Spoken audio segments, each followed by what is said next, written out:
pala.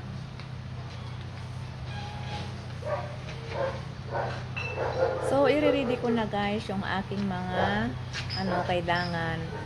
Yung hose na may tubig, tapos yung mga sabon ko.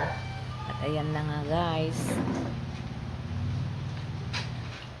Siswitch ko na yung nawasa para ito ay mabuhusan na guys. So, ayan guys, yung Christmas tree na Aling Maria. Kailangan lang malinisan at ito ay malagyan ng decoration bukas. So, ayan lang nga guys. Sipag-sipag lang tayo guys. Sipag-sipag lang mga nanay.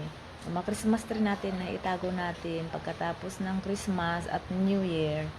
So, pag January, ayan, ilalagay na naman natin sa malaking kahon para ito ay gagamitin na naman next year.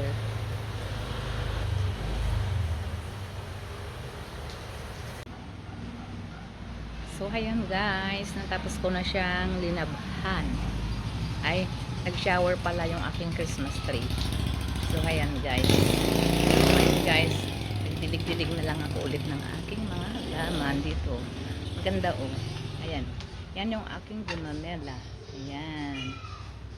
So, ayan na guys, ang aking Christmas tree na aking nilabhan. So, ayan. Today is December 2. So, magde-decorate ako ngayon. Ay bukas.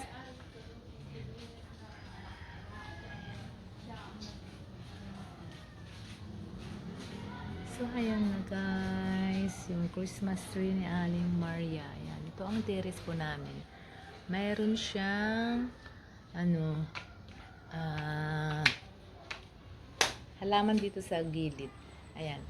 Nagtanim lang ako ng kahapon. So, ayan.